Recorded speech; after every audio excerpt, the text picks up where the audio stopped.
السلام علیکم ورحمۃ اللہ وبرکاتہ۔ امید ہے کہ آپ لوگ خیر و عافیت سے ہوں گے۔ آج ہم لوگ پڑھیں گے رکوع نمبر 9 پارہ نمبر 10 سورہ الانفال ہم لوگوں کی چل رہی ہے۔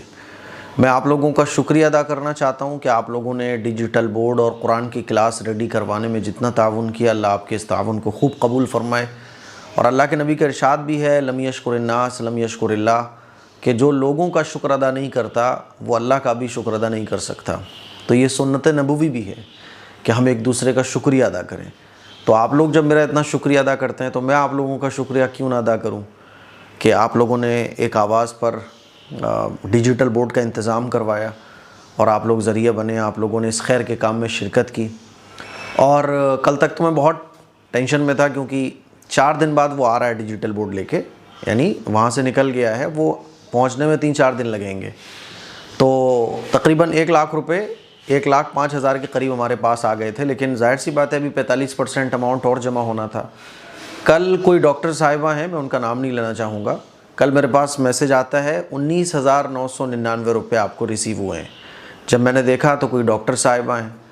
تو اتنا بڑا تعاون ان کا، یہ اب تک کا سب سے بڑا تعاون ہے۔ 10,000 بھی ہوئے ہیں، 9,999، 5,000 اس طرح سے ہے نا، لیکن یہ اب تک کا سب سے بڑا تعاون ہے۔ اور اس موقع پر ہے جب ہمارے پاس 45% اماؤنٹ کم تھا۔ تو ایسے اب ہمارے پاس ہو گئے ہیں 20 اور 15 25 اور تقریباً 1,30,000۔ اب ہمیں صرف کتنا اماؤنٹ، تھوڑا سا اماؤنٹ کی اور ضرورت ہے، میرے خیال میں 40% اماؤنٹ کی اور ضرورت ہے، بس 30-40% اماؤنٹ۔ تو میں ڈاکٹر صاحبہ کا، جو بھی ڈاکٹر صاحب ہوں ڈاکٹر صاحبہ ہوں، اللہ آپ کی ان کوششوں کو قبول فرمائے، آپ کے اس محبت کو قبول فرمائے۔ اور آپ سبھی لوگوں کا شکریہ جنہوں نے مجھے واٹس ایپ SMS کیے ہیں، میں سب کے جواب بھی دے رہا ہوں۔ جس نے مجھے 9 روپے بھی بھیجے ہیں نا، میں اس کا بھی دل سے شکریہ ادا کرنا چاہتا ہوں۔ انشاءاللہ ہم لوگ بہت کچھ سیکھیں گے، بہت کچھ جاننے کو ملے گا، اور ہمارے جو اور دیگر علماء اکرام، ہمارے جو اساتذہ ہیں، ہمارے جو شہر مفتی صاحب ہیں، کبھی ان کو بھی انشاءاللہ بلایا کریں گے، تو بہت اچھی چیزیں انشاءاللہ ہم لوگوں کو سیکھنے کو ملنے والی ہیں۔ تو آپ لوگوں کا ایک مرتبہ پھر شکریہ، لیکن 99 لگا کر ابھی بھی تعاون کی ضرورت ہے، تعاون کرتے رہیے گا اس QR کوڈ پر، جب تک کہ 2 لاکھ روپے ہمارے پاس پورے نہ آ جائیں۔ جب 2 لاکھ روپے آ جائیں گے میں خود منع کر دوں گا کہ بھائی کلوز بس۔ چلیے، اعوذ باللہ من الشیطان الرجیم، بسم اللہ الرحمن الرحیم۔ یا ایہا النبی حرض المؤمنین علی القتال۔ اے نبی، اے نبی، ایمان والوں کو ان دشمنوں سے مقابلے کی ترغیب دیجئے۔ اے نبی، ایمان والوں کو دشمنوں سے مقابلہ کرنے کی ترغیب دیجئے۔ ان یکم منکم 20 صابرون یغلبوا 200، اگر تم میں سے 20 بھی ثابت قدمی اختیار کرنے والے موجود ہوں تو وہ 200 پر غالب آ جائیں گے۔ وَإِن يَكُن مِّنكُم 100 يَغْلِبُوا أَلْفًا مِّنَ الَّذِينَ كَفَرُوا بِأَنَّهُمْ قَوْمٌ لَّا يَفْقَهُونَ۔ اور اگر 100 ہوں تو وہ 1000 مشرکین پر، یہ جو کفار مکہ ہیں، ان پر غالب رہیں گے، اس لیے کہ وہ دین کے اعتبار سے ناسمجھ لوگ ہیں۔ یہاں پر اللہ تعالیٰ نے ایمان والوں کو ایک تسلی دی کہ دیکھو ان کی تعداد بہت زیادہ ہے، وہ تو 1000 ہیں اور پورے لشکر کے ساتھ ہیں، ساز و سامان، جنگی ہتھیار، ساری چیزیں ان کے پاس موجود ہیں۔ اور ادھر دوسری طرف صحابہ اکرام 313 ہیں، 300 کے قریب ہیں، یعنی 3 گنا کم، اور ساز و سامان لشکر بھی نہ کے برابر، ساز و سامان جنگی ہتھیار وغیرہ یہ بھی کچھ بھی نہیں ہے، کھانے کو بھی پرابلم ہے، سواریاں بھی ٹھیک سے نہیں ہیں۔ تو اللہ تبارک و تعالیٰ نے تسلی دی ایمان والوں کو، اور اللہ کے نبی صلی اللہ علیہ وسلم کو یہ کہا کہ ایمان والوں کو جوش دلاؤ، ایمان والوں کو ابھارو کہ دیکھو ان سے مقابلہ کرنا ہے، کیونکہ اگر ان سے آج مقابلہ نہیں کیا گیا تو یہ حاوی ہو جائیں گے تمہارے اوپر، اور یہ تمہارے اوپر حاوی ہو گئے تو انہوں نے مکے میں تمہارے اوپر کتنا ظلم اٹھایا، یہ تمہارا وجود مٹانے کی کوشش کریں گے۔ تو اللہ تبارک و تعالیٰ نے کیا بیان فرمایا؟ یا ایھا النبی، اے نبی، حرض، ابھاریے آپ، مؤمنین، ایمان والوں کو، علی القتال، جہاد پر ابھاریے۔ یعنی اس وقت جو یہ ظالم لوگ سامنے کھڑے ہوئے تھے تو ان سے مقابلے کے لیے ایمان والوں کو ابھاریے، ان کے اندر جوش پیدا کیجیے۔ اور ادھر ایمان والوں کو اللہ تبارک و تعالیٰ نے تسلی دی کہ دیکھو اگر تم 20 بھی ہو نا تو تم 200 پر غالب آ جاؤ گے، 10 گنے پر تم غالب آ سکتے ہو، 10 گنا زیادہ لوگ ہوں۔ کیونکہ ایک فطری چیز ہے، یہ نیچرل ہے کہ ہم جب طاقتور خود کو فیل کرتے ہیں تو ہمارے اندر جوش اور جذبہ بڑھ جاتا ہے، اور جب ہم اپنے آپ کو کمزور محسوس کرتے ہیں، سامنے والے کی طاقت زیادہ ہوتی ہے، تو ہم خود سمجھ جاتے ہیں کہ یار یہ ہم سے نہیں ہو پائے گا کیونکہ سامنے والا تو بہت طاقتور ہے۔ تو اللہ تبارک و تعالیٰ نے یہاں ایمان والوں کو تسلی دی، ان یکم، اگر منکم، تم میں سے، 20 20 لوگ بھی ثابت قدم ہوں، 20 لوگ بھی ایسے ہوں جو اللہ کے لیے مر مٹنے کو تیار ہوں، صابرون 20 لوگ ہوں، صابرون ثابت قدم رہنے والے ہوں، یغلبو، تو وہ 20 لوگ کس پہ غالب آ جائیں گے؟ 200 200 پر غالب آ جائیں گے۔ وَإِن یکم، اور اگر ہوں منکم، تم میں سے، 100 لوگ، یغلبو، تو وہ غالب آ جائیں گے کس پر؟ 1000 پر، من الذین کفروا، ان لوگوں میں سے جو کافر ہیں۔ یعنی کافروں، مشرکین مکہ اور یہ کفار، ان آیتوں سے کوئی یہ نہ سمجھے کہ دیکھو ہندوؤں کے بارے میں یا تمام عیسائیوں یا یہودیوں کے بارے میں یہ کہا جا رہا ہے۔ بھائی یہ جو آیتیں ہیں یہ مشرکین مکہ کے بارے میں نازل ہو رہی ہیں، اور ان لوگوں کے لیے ہیں جو ظلم کرتے ہیں، جو دنیا میں فتنہ فساد پھیلاتے ہیں۔ کیونکہ کتنی آیتوں میں اللہ تبارک و تعالیٰ نے اس بات کو بیان کیا ہے کہ فتنے فساد کو اللہ تبارک و تعالیٰ پسند نہیں کرتا ہے۔ تو من الذین کفروا، کفار میں سے 1000 پر، بِأَنَّهُمْ، اس وجہ سے کہ یہ لوگ، قوم، ایسے لوگ ہیں، لا یفقہون، جو ناسمجھ ہیں، یعنی یہ لوگ دین کی سمجھ ہی نہیں رکھتے۔ تو تمہارے ساتھ تو اللہ کی مدد ہے، تمہارے ساتھ تو اللہ تبارک و تعالیٰ کی غیبی مدد تمہارے ساتھ ہے، ایمانی طاقت ہے، اور ایمان والا جو ہوتا ہے اس کو تو پتہ ہے کہ میں اگر شہید ہو جاؤں گا تو اللہ کے اجر پاؤں گا، اور اگر جیت جاؤں گا تو غازی بنوں گا، تو اس کو پرواہ نہیں ہوتی ہے۔ جو غیر ایمان والا ہوتا ہے اس کو دکھ دکھ لگی رہتی ہے، میری دنیا ختم، سب کچھ ختم۔ تو اللہ تبارک و تعالیٰ نے یہ ایمان والوں کو تسلی دی۔ اچھا، اس کے بعد پھر بعد کی آیتوں میں، آگے کی جو آیتیں آئیں گی، اس میں پھر اللہ تعالیٰ نے اس مسئلے کو آسان کر دیا، اور یہ فرمایا کہ دیکھو کہ اگر دگنی تعداد میں ہیں مشرکین، غزوہ بدر کے لیے یہ مسئلے تھے کہ اگر 20 ہیں تو 20 کے مقابلے میں اگر 10 گنا زیادہ ہیں، 200 ہیں، تو کوئی بات نہیں، مت بھاگو میدان سے، مقابلہ کرو اور جیت تمہاری ہوگی۔ لیکن ظاہر سی بات ہے کہ انسانی تقاضا ہوتا ہے، بشری تقاضا ہوتا ہے، جیسے کہ ڈر، یہ فطرت ہے انسان کی، ڈرنا، بھوک یہ انسان کی فطرت ہے، سونا انسان کی فطرت ہے، یعنی یہ سافٹ ویئرس ہماری طبیعت کے اندر انسٹال کیے ہوئے ہیں۔ تو ظاہر سی بات ہے، تو بدر میں تو اللہ تبارک و تعالیٰ نے یہ حکم دیا تھا کہ نہیں، مقابلہ کرنا ہے چاہے تم جتنے ہو، لیکن بعد میں اللہ تبارک و تعالیٰ نے اس مسئلے میں ہلکا پن کر دیا، اور یہ کہا کہ اگر 100 ہیں تو ڈبل،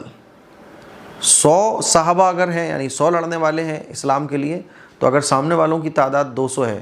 تو مقابلہ کرو، لیکن 200 سے اگر زیادہ ہے، وہ یعنی سامنے والوں کی تعداد ڈبل سے زیادہ ہے، تو پھر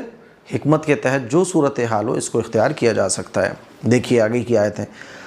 الآن خفف اللہ عنکم وعلم ان فیکم ضعفا، اچھا اب اللہ تم سے حکم کو ہلکا کر رہے ہیں، اور اللہ نے جان لیا ہے کہ تمہارے اندر ہمت کی کمی ہے، یعنی کمزوری ہوتی ہے انسان کی، ہے نا۔ صحابہ اکرام نے جو قربانیاں پیش کی اس جیسی تو قربانی کوئی نہیں پیش کر سکتا، لیکن یہ چیزیں مشکل تو ہوتی ہیں نا۔ تو یہ اللہ کا فضل اور کرم رہا کہ اللہ تبارک و تعالیٰ نے غزوہ بدر کے بعد صحابہ اکرام پر جو دشواریاں تھیں، جو مشکلیں تھیں، اللہ نے اس کو اور ہلکا کر دیا، اور کیا کہا، فَإِن يَكُن مِّنكُم مِّئَةٌ صَابِرَةٌ يَغْلِبُوا مِئَتَيْنِ، تو اگر تم میں 100 ثابت قدمی اختیار کرنے والے ہوں تو وہ 200 پر غالب رہیں گے، اور تم میں سے 1000 ہوں، اچھا، وَإِن يَكُن مِّنكُمْ أَلْفٌ يَغْلِبُوا أَلْفَيْنِ بِإِذْنِ اللَّهِ، اور تم میں سے 1000 ہوں تو اللہ کے حکم سے 2000 پر غالب رہیں گے، وَاللَّهُ مَعَ الصَّابِرِينَ، اور اللہ ثابت قدمی کرنے والوں کے ساتھ ہیں۔ تو یہ انسانی فطرت ہوتی ہے کہ انسان جو چیز دیکھتا ہے اس سے متاثر ہوتا ہے نا، ہوتا ہے نا بھائی، طاقت کے اعتبار سے کوئی اگر، جیسے مان لیجیے کوئی پہلوان ہے، وہ کمزور ہے، سامنے والا بہت طاقتور ہے، تو یہ فطری طور پہ انسان کو فیل ہو جاتا ہے کہ بھائی اس سے میرے بس کا نہیں ہے مقابلہ کرنا، لیکن اللہ نے غزوہ بدر کے موقع پر تو کہہ دیا نہیں کرنا ہے بس، اس کے بعد اللہ تعالیٰ نے حکم کو ہلکا کر دیا اور فرمایا الآن اب اللہ تعالیٰ کیا کر رہے ہیں؟ خفف اللہ ہلکا کر رہے ہیں، عنکم تم سے، کیا کر رہے ہیں؟ ہلکا۔ اچھا ظاہر سی بات ہے جب سامنے والی کی تعداد زیادہ ہوگی تو مجھے محنت بھی زیادہ کرنا پڑے گی، مجھے مقابلہ بھی جم کے کرنا پڑے گا، میرے اوپر مشقتیں بھی زیادہ ہوں گی کہ نہیں ہوں گی؟ تو صحابہ کرام نے یہ تمام مسائل کو حل کیا۔ تو اللہ تعالیٰ نے بیان فرمایا الآن اب خفف اللہ ہلکا کر رہا ہے، عنکم تم سے، وعلم اور اللہ جانتا ہے، کیا جانتا ہے؟ ان فیکم کہ تمہارے اندر ضعفاً کمزوری ہے، کم ہمتی ہے، فطرتاً ہے، اللہ جانتا ہے کہ انسان کو بنایا ہی اللہ نے ایسا ہے۔ فَإِن پھر اگر یکم ہو منکم تم میں سے، مئتن 100 لوگ، صابرتن جو ثابت قدم رہنے والے ہوں، یغلبو تو وہ غالب آ جائیں گے، مئتین 200 پر غالب آ جائیں گے۔ اب ڈبل کا ہو گیا، اسی لیے کسی مجاہد کے لیے اب یہ جائز ہی نہیں ہے۔ جیسے میں نے پچھلی آیتوں میں آپ لوگوں کو بتایا تھا کہ اگر اس کے سامنے ڈبل مجمع ہے، مان لیجئے صحابہ مجاہدین کی تعداد ہے 100 اور سامنے ہے 200، تو 200 اگر ہیں ڈبل ہیں تو بھاگنا جائز نہیں ہے جنگ کے میدان سے، لیکن اگر 200 سے زیادہ ہیں تو واپس آیا جا سکتا ہے حکمت کے تحت، ٹھیک ہے۔ وَإِن يَكُم مِّنكُم اور اگر ہوں تم میں سے، 1000 یغلبو تو وہ غالب آ جائیں گے، 2000 پر بِإِذْنِ اللہ اللہ کے حکم سے، واللہ اور اللہ مع الصابرین صبر کرنے والوں کے ساتھ ہے۔ اچھا جی، آگے کی آیت کا ترجمہ اور تفسیر سمجھنے سے پہلے آپ یہ سمجھ لیجئے کہ جب غزوہ بدر ہوا تھا تو جنگ بدر میں 30 تو مشرکین مکہ بڑے بڑے سردار قتل کر دیے گئے تھے، مارے گئے تھے جنگ میں، ہے نا، اور 70 مشرکین مکہ تو قتل ہو گئے تھے جنگ میں، اور 70 گرفتار کر لیے گئے تھے۔ تو اب حضور علیہ الصلوۃ والسلام نے صحابہ اکرام سے مشورہ کیا کہ بھئی یہ جو گرفتار ہوئے ہیں، جو قیدی بنائے گئے ہیں، ان کا کیا کرنا چاہیے؟ کیونکہ جو قیدی بن کر آئے تھے اس میں مہاجرین جب میں بولوں گا مہاجرین صحابہ تو آپ اس سے کیا سمجھو گے؟ یعنی وہ صحابہ جنہوں نے مہاجرین یعنی ہجرت کی تھی مکے سے مدینے کی طرف۔ تو اس میں جو ہے نا حضور علیہ الصلوۃ والسلام کے چچا حضرت عباس یہ بھی قیدیوں میں شامل تھے، اور حضرت علی رضی اللہ تعالیٰ عنہ کے بھائی حضرت عقیل رضی اللہ تعالیٰ عنہ، بعد میں یہ لوگ اسلام میں داخل ہو گئے لیکن یہ بھی قیدی بن کر آئے تھے۔ اسی طرح سے اور بھی مہاجرین جو صحابہ ہیں ان کے رشتہ دار عزیز و اقارب اس میں قیدی بن کر گرفتار ہوئے تھے۔ تو حضور علیہ الصلوۃ والسلام نے صحابہ اکرام سے مشورہ کیا، تو اکثر صحابہ اکرام کی رائے یہ تھی کہ چونکہ یہ رشتہ دار ہیں ہمارے اور امید ہے کہ آگے چل کے یہ ہدایت پر آ جائیں، اسلام کو قبول کر لیں، تو جیسے کہ حضرت ابوبکر صدیق رضی اللہ تعالیٰ عنہ، تو حضرت ابوبکر صدیق رضی اللہ تعالیٰ عنہ کی رائے یہ تھی کہ ان کو کچھ کو ان میں سے فدیہ لے دیا جائے، یعنی ان سے پیسے ویسے لیے جائیں ضمانت کے طور پر، جیسے ہم لوگ ہوتا ہے نا ضمانت میں اتنے روپے دو اور ضمانت ہو جائے گی، تو ان سے فدیہ لیا جائے، اس کو فدیہ کہا جاتا تھا اسلام کی تعلیم میں، تو ان سے فدیہ لیا جائے، ان کو چھوڑ دیا جائے، اور جو پڑھنا لکھنا جانتے ہیں تو ان کے ذمہ یہ کیا جائے کہ تمہیں ہمارے اتنے بچوں کو پڑھانا ہے، پڑھنا لکھنا تم سکھا دو اور تم آزاد ہو۔ یہ صحابہ اکرام کی رائے تھی، لیکن حضرت عمر فاروق رضی اللہ تعالیٰ عنہ کی رائے یہ تھی کہ نہیں ان کو چھوڑا نہ جائے بلکہ ان کو ختم کر دیا جائے، اور جو رشتہ دار ہیں مہاجرین کے تو ہر مسلمان اپنے رشتہ داروں کو خود قتل کر دے، اور اس قتل کرنے کی وجہ یہ ہے کیونکہ انہوں نے مکے کے اندر ظلم بہت کیے تھے ایمان والوں پر، تو ان کو چھوڑنا بڑا خطرہ تھا کیونکہ ان کو اگر چھوڑا جائے گا تو یہ کل کو پھر پلٹ کر حملہ کریں گے، پھر مشکلیں ہمارے لیے کھڑی کر دیں گے، فتنہ فسادی دنیا کے اندر پھیلاتے رہیں گے، جیسے ہمارے ملک میں ہوتا ہے نا پھانسی کی سزا دی جاتی ہے۔ پھانسی کی سزا کس کو دی جاتی ہے؟ جب بہت بڑا مجرم ہوتا ہے، نالائق ہوتا ہے، تو بار بار یہ حرکت کرے گا۔ اسلام میں بہت سخت قانون ہے کہ فتنہ فساد پھیلانے والا کوئی بھی کام کر رہا ہے تو 1-2 بار موقع دو لیکن ختم کر دو اس کو پھر، کیونکہ یہ فتنہ فسادی پھیلائے گا۔ تو حضرت عمر فاروق رضی اللہ تعالیٰ عنہ کی رائے یہ تھی۔ اللہ کے نبی صلی اللہ علیہ وسلم نے حضرت ابوبکر صدیق رضی اللہ تعالیٰ عنہ کی رائے کے مطابق فیصلہ کیا، اور بعض لوگوں کو فدیہ لے کر چھوڑ دیا، بعض لوگوں کو یہ کہا کہ تمہارے بچوں کو پڑھاؤ اور جب پڑھا لوگے تو تمہاری چھٹی ہو جائے گی۔ اللہ تعالیٰ نے حضرت عمر فاروق رضی اللہ تعالیٰ عنہ کی رائے کے مطابق آیتیں نازل فرمائیں اور یہ کہا کہ یہ جو فیصلہ آپ نے لیا ہے یہ اچھا نہیں ہے، فیصلہ یہ ہونا چاہیے تھا کہ ان کو نہیں چھوڑا جانا چاہیے تھا، لیکن جو ہو گیا سو ہو گیا، آئندہ نہ ہو، آئندہ اس طرح کے فتنے پرور لوگوں کو نہ چھوڑا جائے۔ اب چونکہ یہ جو قیدی بنائے گئے تھے جیسے حضرت عباس، حضرت عقیل اور دیگر مشرکین مکہ تھے جو بعد میں ایمان لے کر آ گئے، تو اللہ تعالیٰ کو بھی اس میں سے کچھ ایمان والوں کو چننا تھا تو یہ اللہ کے نبی نے حضرت ابوبکر صدیق رضی اللہ تعالیٰ عنہ کی رائے کے مطابق فیصلہ کر دیا. تو اللہ تعالیٰ نے اس موقع پر یہ آیت نازل فرمائی آگے کی. ٹھیک ہے, دیکھیے ما کان لنبی ان یکون لہ اسری حتی یثقن فی الارض, نبی کے لیے مناسب نہیں ہے کہ جب تک زمین میں دشمنوں پر اچھی طرح قابو حاصل نہ ہو جائے ان کے پاس قیدی ہوں, ہے نا, کیونکہ آپ سارے ہی دشمنوں کو چھوڑ دو گے, جو قتل ہو گئے وہ تو قتل ہو گئے, لیکن سارے ہی دشمنوں کو آپ چھوڑ دو گے. 70 قتل ہو گئے, ورنہ 70 میں سے اگر مان لو کچھ باقی بھی رہ جاتے تو یہ بھی قیدی بنا کر لائے جاتے اور ان کو بھی چھوڑ دیا جاتا. تو جب ساری قیدیوں کو چھوڑ دو گے, اور ابھی اسلامی حکومت اسٹیبلش بھی نہیں ہوئی ہے, ابھی سازشیں کرنا ان لوگوں نے بند بھی نہیں کیا ہے, ابھی جو ہے اسٹرگل چل رہا ہے, تو یہ مناسب نہیں ہے نبی کے لیے کہ ان کے پاس قیدی ہوں. تریدون عرض الدنیا واللہ یرید الآخرہ, تم دنیا کے مال اور اسباب چاہتے ہو اور اللہ آخرت کو سنوارنا چاہتے ہیں. کیونکہ صحابہ اکرام نے یہ بھی کہا تھا کہ کچھ فدیہ ان سے لے لیا جائے, تو اس سے یہ ہے کہ بیت المال جو اسلامی خزانہ, جو سرکاری خزانہ ہے, اس میں بھی بڑھوتری ہوگی. تو اللہ تعالیٰ نے فرمایا کہ تم نے یہ سوچا کہ بڑھوتری ہو جائے گی, اللہ فرما رہا ہے کہ اللہ تو آخرت کو دیکھ رہا ہے, اللہ آخرت کو سنورنا چاہتا ہے. واللہ عزیز حکیم, اور اللہ غالب اور حکمت والے ہیں. ٹھیک ہے, لیکن بہرحال اللہ کو یہی منظور تھا تو یہ ہو گیا, لیکن اللہ تبارک و تعالیٰ نے حضرت عمر فاروق رضی اللہ تعالیٰ عنہ کی رائے کو زیادہ پسند فرمایا. دیکھیے پسند فرمایا میں کیوں بول رہا ہوں, کیونکہ اگر اللہ کو یہ بالکل ہی ناپسند ہوتی حضرت ابوبکر صدیق رضی اللہ تعالیٰ عنہ کی رائے, تو یہ حکم اپلائی ہونے سے پہلے ہی اللہ تعالیٰ وہی بھیج دیتا اور کہتا کہ نہیں جو تم نے فیصلہ لیا ہے اس فیصلے کو کینسل کرو, اللہ کا فیصلہ مانو. لیکن اللہ نے ایسا نہیں کہا, بلکہ جو حضور نے فیصلہ صحابہ کرام کی رائے پر کیا تھا اس کو برقرار رکھا. ہاں یہ کہا کہ یہ نہیں ہونا چاہیے تھا, بہتر یہ تھا.